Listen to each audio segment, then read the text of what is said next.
at the movies with Tim Sika. Yay! Let's welcome Tim Sika to the show. Hi, Tim. Hi, Kim. How you doing? Hi, good. How are you? Pretty good. Pretty good. Can't Good. complain. That story about the Starbucks uniforms. Yeah, I went to Catholic school, and we had to. Well, the girls had to wear uniforms, sure. but and the boys not so much. But I went to Catholic high school, and we did have to wear, you know, a dress shirt and a tie Sure. and sport coat. So I don't know. Yeah. I mean, really.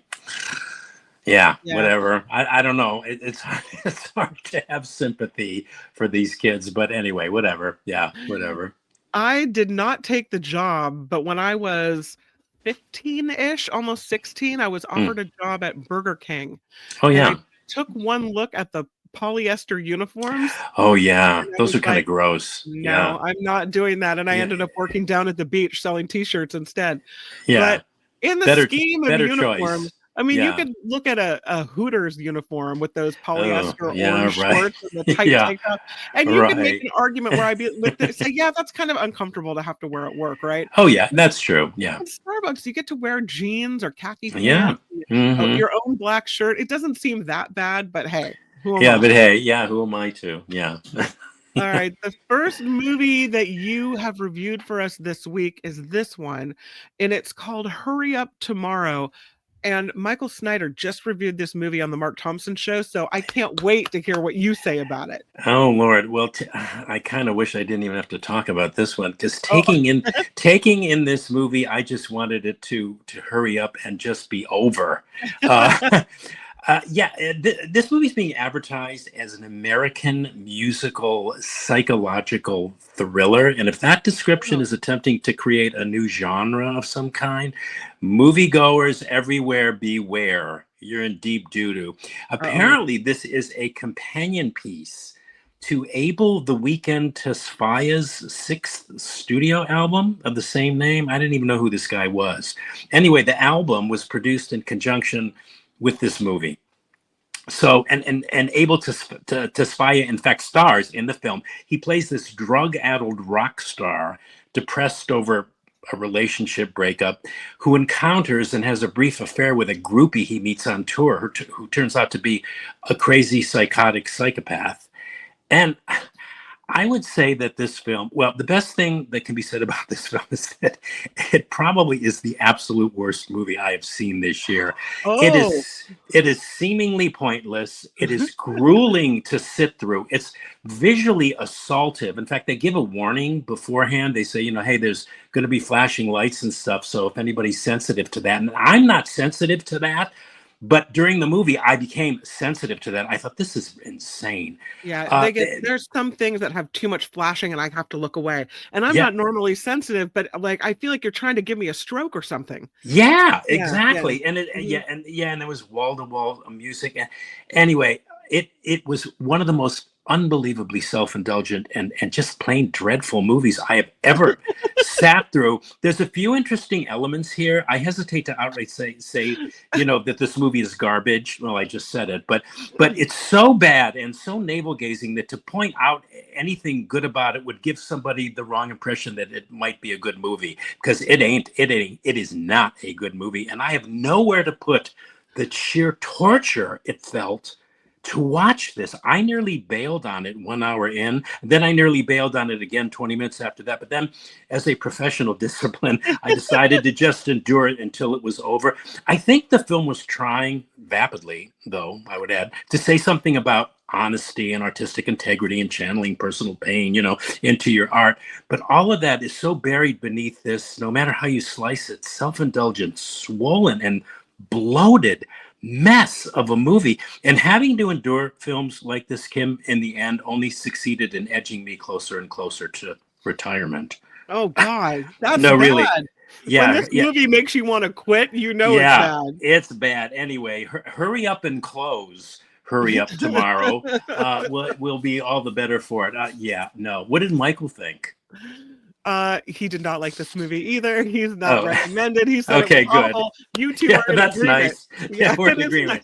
Yay, You would have been yay. shocked if he said, "Oh, I loved it." No, he did not Yeah. say that at all. Oh, it was awful. It was just awful. It was horrible. It was, Oh, it just, yeah, it just, oh, anyway, yeah, I already said that. I'm sounding you're redundant here. so Yeah. funny.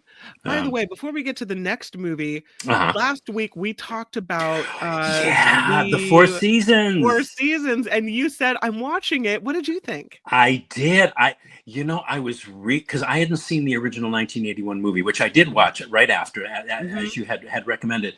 I was so shocked at that plot twist at the end with the Yeah. character, and I'm not going to say what happens to the character, but that really was. I really enjoyed it. You were absolutely right. It was like Yeah. so binge worthy. I think Hmm. the only reason I stopped it at like episode 6 was because I had something else to do. But that evening I finished it, and then I watched the 1981 movie and Yeah. enjoyed that as well. I Yeah. know what you mean about the theatrical acting and the change in acting styles. I thought the acting was pretty okay, but when they were laughing, the friends laughing Mhm. on the boat, laughing on the, I just thought, man, why isn't the director telling them to just tone it down? Nobody laughs like that. They all sound crazy. Anyway, And I thought that, the fighting and the ice scene in yeah, the yes, original was like, you're yeah, pushing, like, you've now gone to the realm yeah. of people wouldn't act like that. No, no, it was No. so overwrought and so Right. like over the top, and it's like it kind of took me out of the movie. Yeah, but I Mhm. still liked it. I thought it was a good film, and I really really enjoyed the series. So I really appreciate the tip on that because I probably would have not have seen it. Yeah, Yeah, I'm so glad you watched it. I liked it too. So if anyone has Netflix, check it out. It's a it's a very similar plot line with just yeah. enough differences to make it interesting. Yeah, So, yeah, yeah. and also differences to make it a little more relevant because the first one came out, what was it, like 40 years ago, something like that? It's interesting they have a gay couple in the new Yeah, one. yeah, And yeah. one of the there's this Italian guy that's part of the gay couple. He becomes my favorite character because he's just Yeah. he's sensitive but funny, but then Well, he's emotionally smart when it counts. yeah, he Yeah. does. You're right. He has really great emotional intelligence. That's Yeah. true. Yeah, I mean, but I could see that because he's so romantic and so, He's yeah, I funny. get it. Yeah, and very funny too. Yeah, Yeah. yeah. The Old Woman with the Knife is on your list. Yes, I enjoyed this one a little more than Hurry Up Tomorrow. Well, a lot more, actually. It's a Korean action film, and I think Korean action film fans are really going to dig this one. It's a great title. I love the title. I immediately thought, oh, I want to see this, The Old Woman with a Knife. But this film is it's about an aging female assassin who Oh. works for this agency that kills people whom they deem to be the cockroaches of our society, right?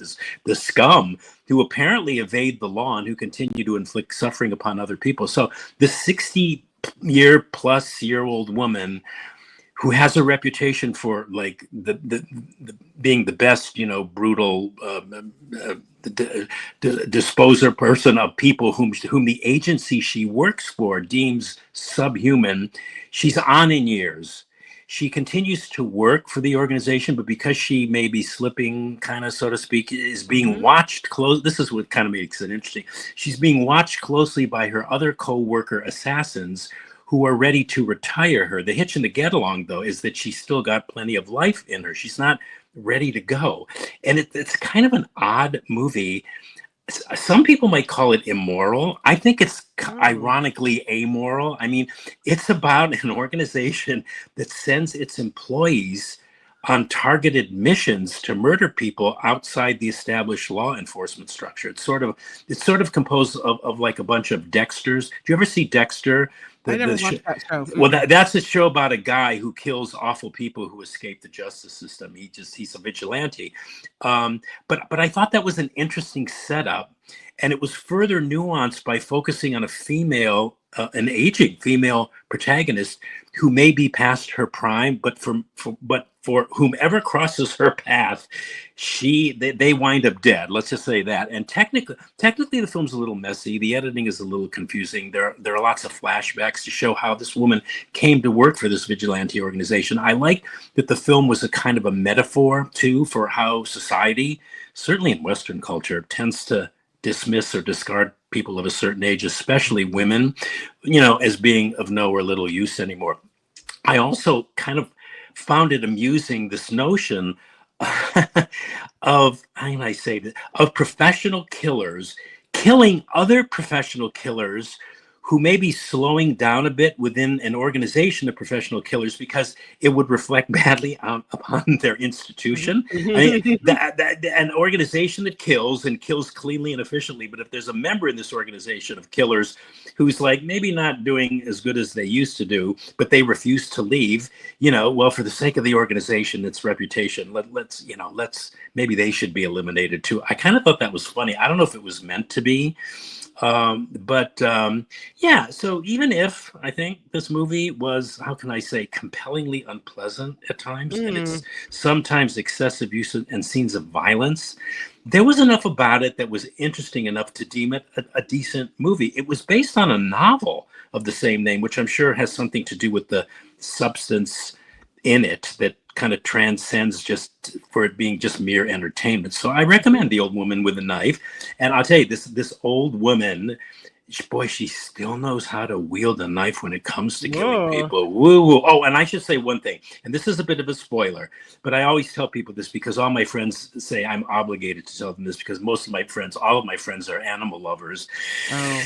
The dog dies in this movie, and it's really heartbreaking. So that's all I'm going to say. That's all I'm going to say. And this little dog is just absolutely adorable. Good to know going in, right? Yeah, before you click on that. Yeah. Who plays the old lady? Oh man, I should have that. It's okay. She's is it someone Korean, famous that we would know, or probably not unless you're a big fan of these movies. Yeah, I should. Okay. She's a very good Korean actress. All the acting is great. She's fabulous, and she doesn't. What I like about it too is she doesn't do anything to like alter her looks to make her look, although she's a very attractive looking 60-plus-year-old woman, but they don't do anything to like glam her up. My understanding is that she's a very respected actress in Korea. And is it Lee Hae-young? That's it. Lee Hae-young. Okay. Yes. Yeah. That's Lee Hae-young, I think. Yeah. Okay. Thank you for that. Yeah. Cool. Yeah. All right. Our next movie is a documentary. And I couldn't find a poster, but I did find the I don't know if there is a poster. Yeah, Pee-wee as himself. And it's on HBO Max now? Now it's HBO Max again. I know. What is this? Yeah, whatever. Yeah.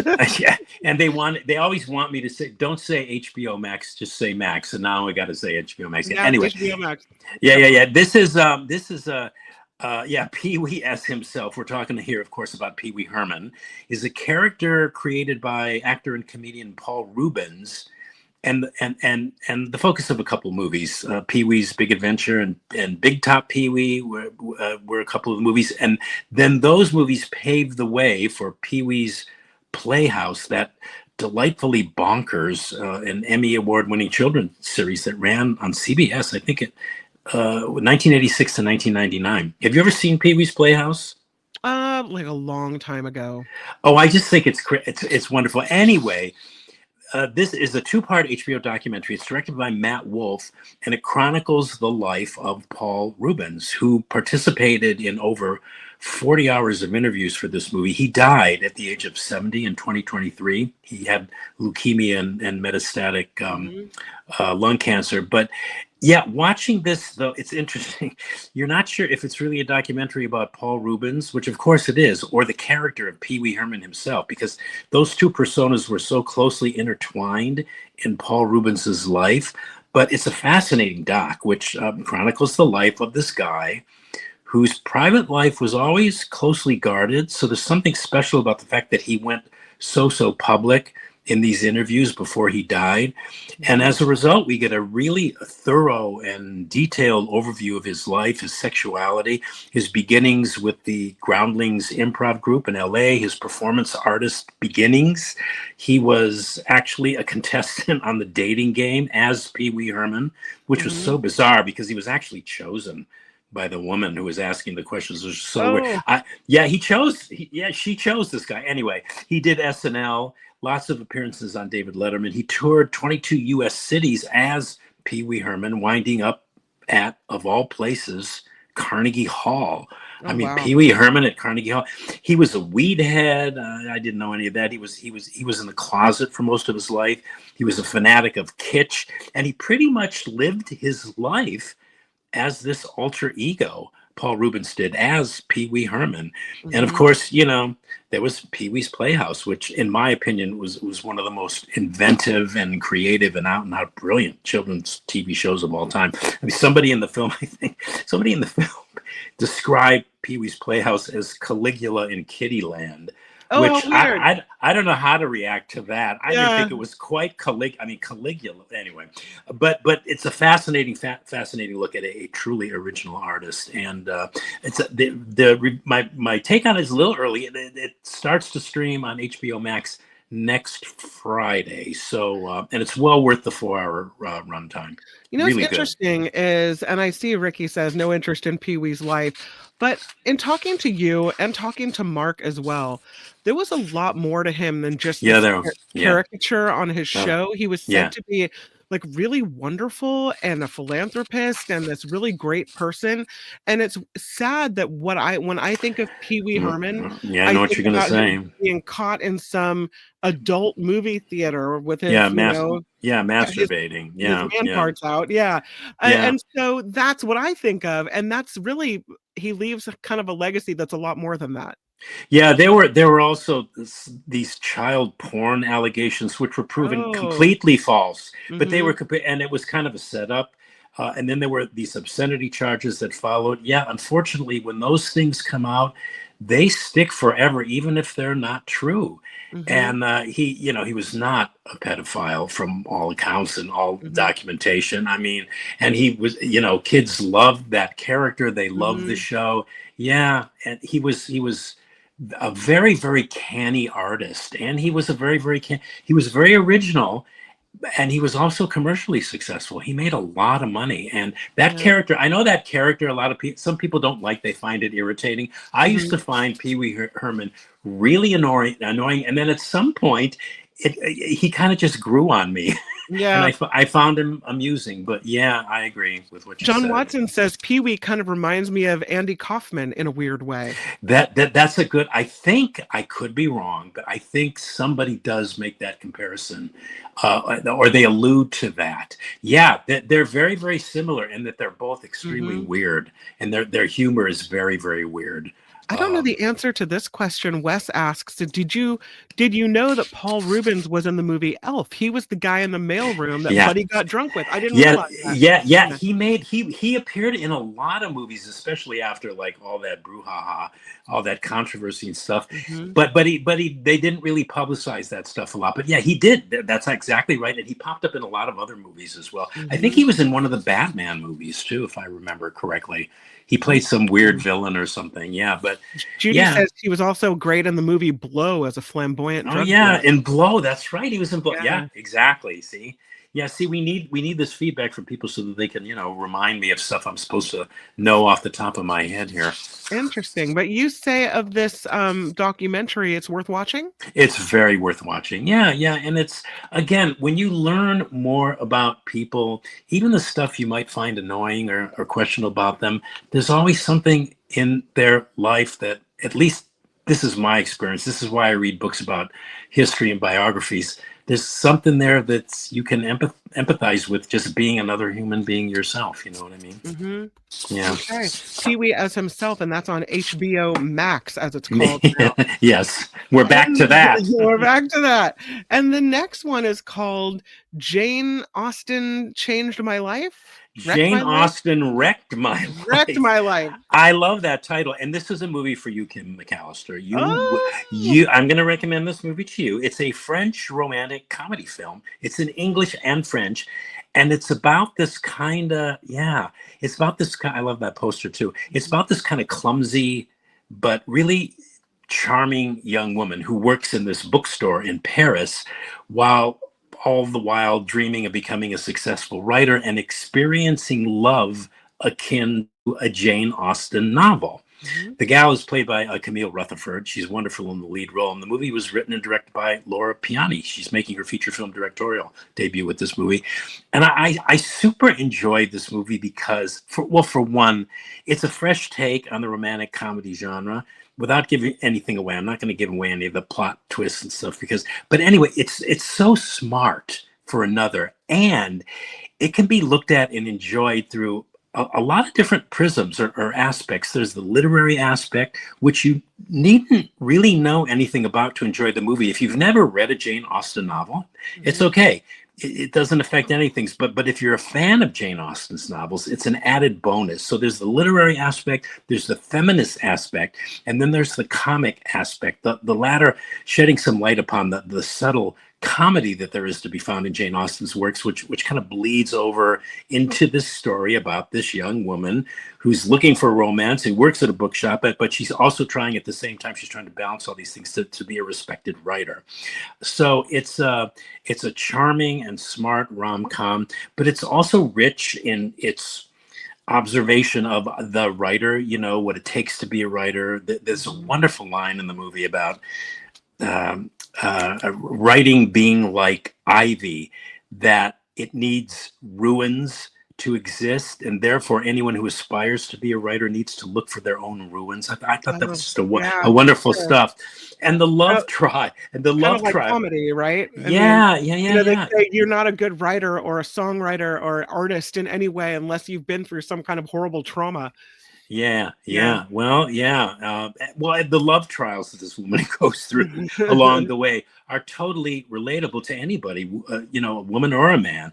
And Yeah. it's just a nice movie. It's a delightful movie. It's a poignant and funny, lovely, which, aside from being engagingly entertaining, has lots of stuff cooking around, or kicking around, Mhm. observations and reflections about life and literature. And yeah, it was just a very satisfying viewing experience. It's the kind of movie, the kind of romantic comedy I wish they were making more of. And the title too just cracks me up. Jane Austen Jane wrecked Austen my wrecked my life. life. Yeah, so it's a wonderful romantic comedy.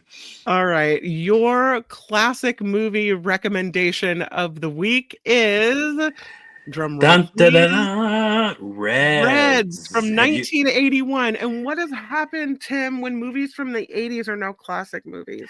I know. Well, it reminds us all how the time is creeping up on Uh-huh. us. Yes, it How does. which was a nice way of saying how old we're all getting. Yeah, right. Yeah, 1981 Reds. This is one of my all-time favorite movies. Warren Beatty's epic about the birth of American communism. He wrote it, he directed it, and he stars in it opposite Diane Keaton. They're both in the poster there, who delivers, in my opinion, her best screen portrayal. Beatty plays journalist John Reed, who famously chronicled the Russian Revolution in his 1919 book, 10 Days That Shook the World.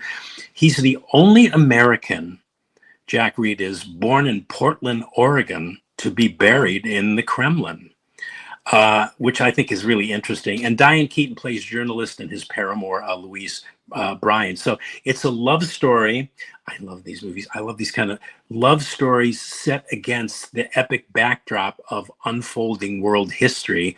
In this case, it's the October Revolution in Petrograd, Russia, the Russian Revolution. It got 12 Oscar nominations when it came out in Wow. 1981. It won 3 for its direction, its supporting actress, Maureen Stapleton, and its cinematography.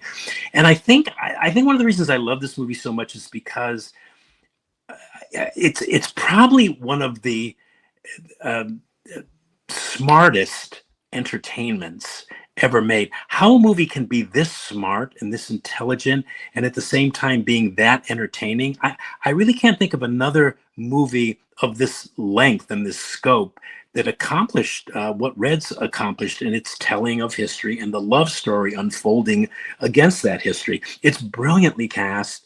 Maureen Stapleton plays anarchist and writer Emma Goldman. Jack Nicholson plays playwright Eugene O'Neill. Jerry Kaczynski plays Russian revolutionary Grigory Zinoviev. An embarrassment of riches cast. Diane Keaton as Louise Bryan has never been better, and she's she delivers a towering performance here. I think her best screen performance ever. And then Beatty he's at the top of his game here. Well, he's always at the top of his game, but Reds, in my opinion, is his crowning achievement, certainly as director. And he deservedly won the Directors Guild of America Prize for Best Director and the Academy Award too for Best Director that year. And this is one of those movies that every time I watch it, I get lost in it. Time ceases to exist, and then bye 3 hours and 10 minutes, or however long this movie is. And every time I watch it, I discover something new in it. I really like the love story in it. It's very real. It's very nuanced. It's very moving. It's complicated.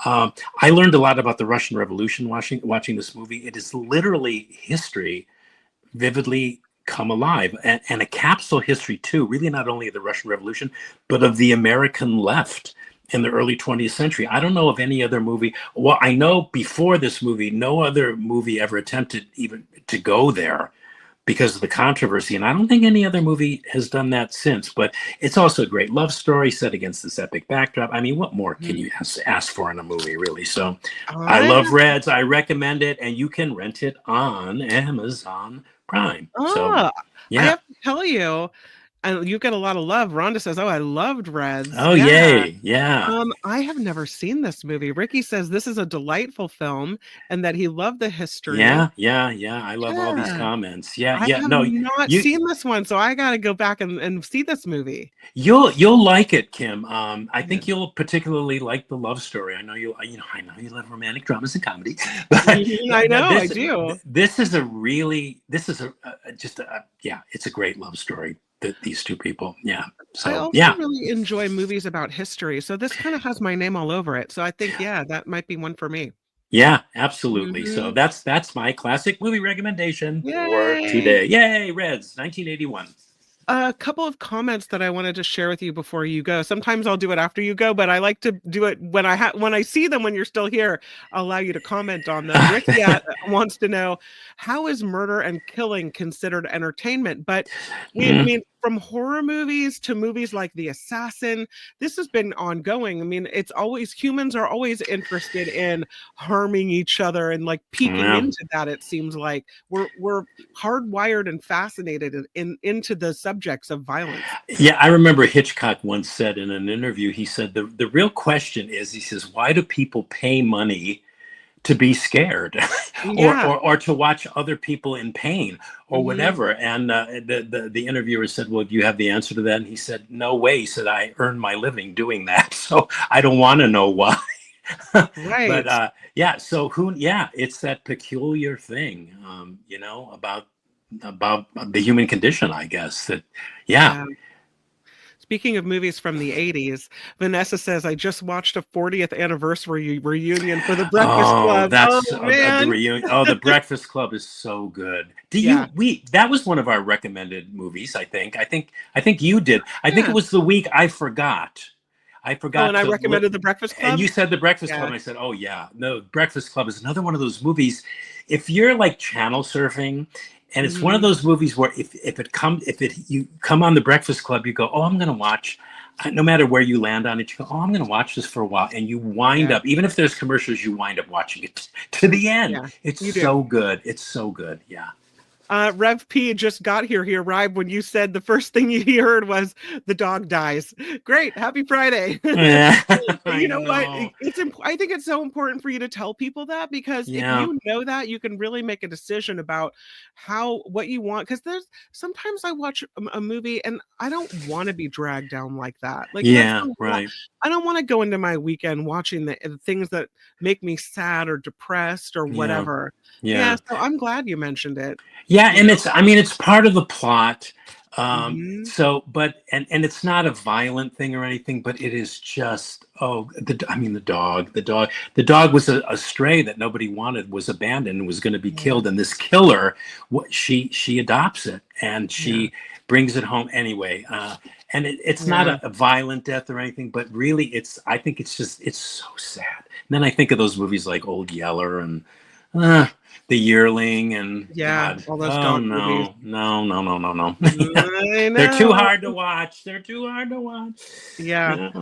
I'm with your girlfriend. John Watson says my girlfriend never wants to watch horror movies and is always asking why people watch that. Yeah, I will yeah. say my friend Nikki loves horror movies, and it's something about the adrenaline, the kick that you Yes, get from that. yes, yeah. Yeah, You know what's interesting, Kim, is I interviewed the director of a movie we reviewed last week. It was called A Clown in a Cornfield, and I mhm, asked him that. I didn't say that. I told him, I said, the older I get, yeah, it's harder and harder to disassociate myself from these movies. I said, do you have a take on that? Why that is? Or why, but and then at the same time kind of drawn to it. And he said something really interesting. He said to him, horror movies, because they're so whatever, mhm. they make some people feel alive. And I thought, Oh, I'm not doing it totally justice the way he said. The way he yeah, said it with that sentiment, I thought, wow, that's a really interesting take. yeah, Uh, you know, um, in the same way, psychologists talk about sometimes, these psychopathic killers, the thrill that mhm, they get out of raping women or ew, killing people. You know what I mean? yeah, I mean, it's kind of, yeah, it's borderline sick. Yeah, and I'm not a psychologist, but mm, it has something to do, I think, with, yeah, maybe being reminded of death. I don't know. mhm. I don't know. I don't know either. We have some folks in the chat, including Vanessa and Rhonda, saying, I like the thrillers, just not the gory movies. Rhonda says, I like the psychological horror, like Yeah, me Stephen too. King, but not the Yeah, gore. When they start yeah, getting into that, it's like, yeah, oh, that's a little yeah. too much Keep for the me. gore. I agree. Yeah, Yeah. Even and the more you see it, you would think you'd become, desensitized to it. right. Not me. I get it's worse. I'm in fact, with these movies, half the time I'm like, Yeah. covering my eyes, and then I hear the sounds of the knife going in the You're skin or like, the bones no, crunching. I go, that's no. enough. That's enough. Mm-mm. I'm not gonna look. Yeah. This is interesting. Nolafidian writes, and then I'll let you go. I'm sorry, I'm keeping you too long, but Okay. No, that's Nolafidian okay. says, the horror movies don't scare me if they're about supernatural stuff. Like Hmm. maybe what's the movie? The Misery, is it oh, saying? A movie like well, he's Misery scored saying me. a movie like Oh, Misery scared me silly, but I was thinking like, oh, those supernatural movies like The Exorcist that are supposed to be really scary, or Rosemary's Baby, that supernatural, devilly weird stuff. He yeah, says it's the movie like Misery that scared the bejesus out of him. And yeah. that Well, is true. Like, what do you really consider horror when you look yeah, at the human mind and how someone can hmm, just be switched off like that and have yeah. this crazy lady that Kathy Bates so beautifully played in that movie? Oh God, brilliant. Yeah, yeah. It But it was wasn't like, but it technically a was horror horror. movie, but it was It was. horror. It Yeah. was horrifying. I mean, to Mhm. be in the situation that writer was in, at the mercy of that crazy woman, Yeah. Yeah. nightmare stuff, horror. Yeah, Really, it, really it takes scary. many forms. Horror takes Yeah. many forms. Right. Yes. Tim Sika, you are awesome. Thank you for coming through and giving Oh, us thanks, some Kim. great movie recommendations for the weekend ahead. Oh, I didn't recap it. Let me recap it because I got to Okay. recap it. Okay. All right. The Okay. recap includes Hurry Up Tomorrow, and Tim said, Hurry Hurry up and up and be close. hurry up Yeah. and be over. Hurry up and close. You said that was the worst movie. Don't even bother. Don't watch that movie. You said beware of it. It's grueling to sit through with the visual assault. It's one of the worst movies of the year. You said it's dreadful. It's garbage. It's so bad, and you do not recommend it. I don't think Oh, I've ever heard you lay into a movie like that, and that's enough for no, me. The no. Old Woman with the Knife. You said it's an odd movie, immoral, but compellingly unpleasant and violent and interesting enough to make it a decent movie. And you actually recommend The Old Woman with the Knife. Yeah. As far as Pee-wee's as himself, this documentary, you said it is worth watching. You said when you learn more about people, there's always something you can relate to. Pee-wee as himself is streaming on HBO Max. Jane Austen wrecked my life. You loved this movie. You said it's a smart take on the rom-com. It's a nice, delightful movie, you said, entertaining, a lot of observations in this one about life and literature, and you call this movie satisfying. You recommend Jane Austen Wrecked My Life. Your classic movie recommendation of the week is Reds from 1981. You said it's intelligent, it's brilliantly cast, got a great love story and a historical backdrop, and you said Reds from 1981 is worth looking back for and watching again this weekend. That is At the Movies with Tim Sika. Tim, thank you so much. Oh, thanks, Kim. We'll talk to you next week. You have a great weekend.